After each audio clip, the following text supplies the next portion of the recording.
എല്ലാവർക്കും കഥ കേൾക്കാൻ ഇഷ്ടമാണോ? എന്നാൽ ഞാനൊരു കൊച്ചു കഥ പറയാം. എല്ലാ കഥകൾക്കും ഒരു ഗുണപാഠമുണ്ട്. ഞാൻ ഇന്ന് ഇവിടെ പറയാൻ പോകുന്ന കഥയുടെ പേരെന്താണെന്നറിയാമോ? സത്യസന്ധതക്കുള്ള അംഗീകാരം. മഹാനായിരുന്ന അബൂബക്കർ അൽ ബഗ്ദാദി റളിയല്ലാഹു അൻഹു മക്കയിൽ ജീവിച്ചിരിക്കുന്ന കാലം. ഒരു ദിവസം അദ്ദേഹത്തിനതാ കലശലായ വിശപ്പും ദാഹവും അനുഭവപ്പെട്ടു. കയ്യിലാണെങ്കിലോ നയാ പൈസയില്ല. അദ്ദേഹം വീട്ടിലേക്ക് നടന്നു പോകുന്ന വഴിയിൽ വെച്ച് അദ്ദേഹത്തിനതാ പട്ടുകൊണ്ടുണ്ടാക്കിയ ഒരു സഞ്ചി ലഭിച്ചു. അത് തുറന്നു നോക്കിയപ്പോൾ അതിലതാ മറ്റൊരു പട്ടുസഞ്ചി. അത് തുറന്നു നോക്കിയപ്പോൾ അതിലതാ വെട്ടിത്തിളങ്ങുന്നൊരു മുത്തുമാല. അങ്ങനെ അദ്ദേഹം അതെടുത്ത് വീട്ടിൽ കൊണ്ടുപോയി സുരക്ഷിതമായി വെച്ചു. തിരിച്ച് അങ്ങാടിയിലേക്ക് പോന്നപ്പോൾ ഒരു വൃദ്ധനായ മനുഷ്യൻ കയ്യിലാണെങ്കിലോ 500 ദിനാറും വിളിച്ച് പറയുകയാ, ആരെങ്കിലും എൻ്റെ കളഞ്ഞുപോയ മുത്തുമാല എടുത്തു തരുകയാണെങ്കിൽ അവർക്ക് ഞാൻ 500 ദിനാറ് നൽകും. ഇത് കേട്ട അൽ ബഗ്ദാദി റളിയല്ലാഹു അൻഹു അദ്ദേഹത്തെയും കൂട്ടി വീട്ടിലേക്ക് കൊണ്ടുപോയി. മാലയുടെയും സഞ്ചിയുടെയും കൃത്യമായ അടയാളങ്ങൾ പറഞ്ഞു കൊടുത്തു. മാല അദ്ദേഹത്തിന് തിരിച്ചു നൽകി. അൽ ബഗ്ദാദി റളിയല്ലാഹു അൻഹുവിന് പണം കൊടുത്തപ്പോൾ അദ്ദേഹം അത് സ്വീകരിച്ചില്ല. വഴിയിൽ നിന്ന് കിട്ടിയ ഒരു വസ്തു ഉടമക്ക് കൊടുക്കൽ എനിക്ക് നിർബന്ധമാണ്. കുറെ നിർബന്ധിച്ചെങ്കിലും അദ്ദേഹം അത് സ്വീകരിച്ചില്ല. അങ്ങനെ അവർ രണ്ടുപേരും അവിടുന്ന് പിരിഞ്ഞു. ഒരു ദിവസം മക്കയിൽ നിന്ന് മറ്റൊരു നാട്ടിലേക്ക് കപ്പൽ മാർഗത്തിൽ യാത്ര ചെയ്യുകയായിരുന്നു അൽ ബഗ്ദാദി റളിയല്ലാഹു അൻഹു.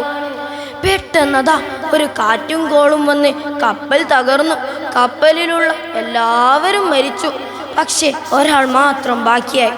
അദ്ദേഹം കപ്പലിലുണ്ടായിരുന്ന മരത്തടിയിൽ പിടിച്ച് വലിഞ്ഞു നീന്തി. മറുകരയിലുണ്ടായിരുന്ന വള്ളിയിൽ പിടിച്ച് അദ്ദേഹം ഖിറാഅത്തിൽ മുഴുകി. ഖിറാഅത്ത് കേട്ട ആളുകൾ അദ്ദേഹത്തോട് ചോദിച്ചു, ഞങ്ങൾക്കും ഖിറാഅത്ത് പഠിപ്പിച്ചു തരുമോ? ഖിറാഅത്ത് കേട്ടപ്പോൾ എഴുത്തും വായനയും അറിയാമെന്ന് അവർ മനസ്സിലാക്കി. അങ്ങനെ എഴുത്തും വായനയും പഠിപ്പിച്ചു തരാൻ ആവശ്യപ്പെട്ടു. അങ്ങനെ ആ ദ്വീപിലെ ആദ്യ പഠനം അൽ ബഗ്ദാദി റളിയല്ലാഹു അൻഹു ആരംഭിച്ച് ജീവിച്ചു. ഒരു ദിവസം ഒരു കൂട്ടം ആളുകൾ വന്ന് അതിൽ നിന്ന് ഒരാൾ പറഞ്ഞു, ഒരു അനാഥ പെൺകുട്ടി വിവാഹത്തിന് ആവശ്യപ്പെട്ടു എന്ന്. ആദ്യം ഒന്നും സമ്മതിച്ചില്ലെങ്കിലും പിന്നെ അദ്ദേഹം വിവാഹത്തിന് നിർബന്ധിതരായി. വിവാഹ ദിവസം മണവാട്ടിയുടെ കഴുത്തിലേക്ക് നോക്കിയപ്പോൾ അദ്ദേഹം അത് അത്ഭുതപ്പെട്ടു. അന്ന് തിരിച്ചു നൽകിയ അതേ മുത്തുമാല. അദ്ദേഹം അതിലേക്ക് തന്നെ നോക്കിക്കൊണ്ടിരിക്കുന്നു. ഇത് കണ്ട ആളുകൾ ചോദിച്ചു, നിങ്ങൾ എന്താ ആ മുത്തുമാലയിലേക്ക് തന്നെ നോക്കിയിരിക്കുന്നത്? മണവാട്ടിയെ നോക്കുന്നില്ലല്ലോ. ഇത് കേട്ട അൽ ബഗ്ദാദി റളിയല്ലാഹു അൻഹു മാലയ്ക്ക് പിറകിലുള്ള എല്ലാ വിഷയങ്ങളും പറഞ്ഞു. ആളുകൾ തക്ബീർ ചൊല്ലാനും തുടങ്ങി. അല്ലാഹു അക്ബർ, അല്ലാഹു അക്ബർ, അല്ലാഹു അക്ബർ എന്ന്. നാട്ടുകാർ അന്വേഷിച്ചപ്പോൾ അന്ന് തിരിച്ചു നൽകിയത് അദ്ദേഹത്തിൻ്റെ ഉപ്പക്കാണെന്ന് മനസ്സിലാക്കി. അങ്ങനെ അവർ നല്ല നിലയ്ക്ക് ജീവിച്ചു. അവർക്ക് 2 മക്കളും പിറന്നു. കൂട്ടുകാരെ, നിങ്ങൾക്കെല്ലാവർക്കും ഈ കഥയുടെ ഗുണപാഠം എന്താണെന്ന് മനസ്സിലായോ? സത്യസന്ധത എവിടെയും വിജയിക്കും.